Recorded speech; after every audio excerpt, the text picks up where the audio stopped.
Buen día, compañeros. Buen día, doctor. Mi nombre es Emilio Mayorga y hoy les voy a hablar sobre el flujo sanguíneo renal.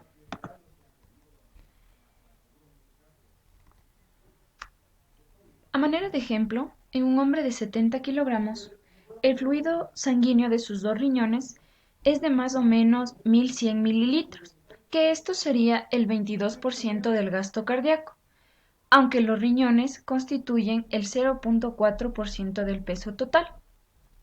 Esto nos quiere decir que los riñones reciben un flujo sanguíneo muy grande a comparación de otros órganos. Sin embargo, el flujo sanguíneo aporta a los riñones nutrientes y se lleva los productos de desecho. Su elevado flujo adicional aporta suficiente plasma para la elevada filtración glomerular. Esto regulando los volúmenes de líquido corporal y las concentraciones de soluto. Ahora hablaremos sobre el flujo sanguíneo renal y consumo de oxígeno. Los riñones consumen el doble de oxígeno que el encéfalo, como podemos observar en esta tabla, pero a la vez tiene casi 7 veces más flujo sanguíneo. El oxígeno transportado a los riñones supera las necesidades metabólicas y la extracción arteriovenosa de oxígeno es relativamente baja a comparación de otros tejidos. El oxígeno consumido se relaciona con la reabsorción de sodio en los túbulos renales. Tenemos algunos determinantes del flujo sanguíneo renal, como el gradiente de presión a través de los vasos renales, que es la diferencia entre la presión arterial renal y la presión en las venas renales, sobre o dividido para la resistencia vascular renal total. La presión arterial es aproximadamente a la presión arterial sistémica y la presión en la vena renal, que sería más o menos de 3 a 4 milímetros de mercurio. La mayor parte de la resistencia vascular renal reside en tres segmentos: las arterias interlobulares, las arterias aferentes y las arteriolas aferentes, las cuales están controladas por el sistema nervioso simpático, varias hormonas y mecanismos de control local interno. Un aumento en la resistencia en cualquier segmento de los que ya dijimos anteriormente tiende a reducir el flujo sanguíneo renal, mientras que una reducción en la resistencia vascular aumenta el flujo sanguíneo renal si las presiones en la vena y arterias renales permanecen constantes.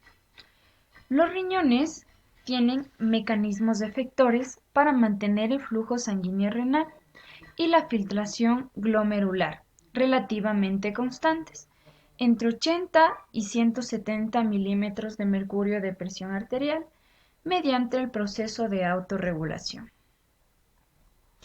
El flujo sanguíneo en los vasos rectos de la médula renal es muy bajo comparado con el flujo de la corteza. La corteza renal recibe la mayor parte del flujo sanguíneo renal y el flujo sanguíneo en la médula renal supone solo el 1 y 2% del flujo renal total, siendo el flujo sanguíneo renal procedente del sistema capilar peritubular, que a los cuales se les denomina vasos rectos. Control fisiológico de la filtración glomerular y del flujo sanguíneo renal. Los determinantes de la filtración glomerular, que son más variables y sujetos al control fisiológico, son la presión hidrostática glomerular y la presión coloidosmótica capilar glomerular, la cual está influenciada por el sistema nervioso simpático, hormonas, autocoides, que son las sustancias vasoactivas que liberan los riñones, y otros controles de retroalimentación que son intrínsecos a los riñones. Aquí tenemos una tabla de cómo actúan las hormonas o los autacoides sobre la filtración glomerular. En la noradrenalina, esta desciende igual que en la adrenalina y en la endotelina, y en la angiotensina 2 podemos ver que la impide descendiendo y también en el óxido nítrico aumenta y en las prostaglandinas de igual forma aumenta. La intensa activación del sistema nervioso simpático reduce la filtración glomerular. Casi todos los vasos sanguíneos de los riñones, junto con las arteriolas aferentes y eferentes, están inervados por fibras nerviosas simpáticas. La fuerte activación de los nervios simpáticos renales puede contraer las arteriolas renales y reducir el flujo sanguíneo renal, también la filtración glomerular. Muchísimas gracias por su atención.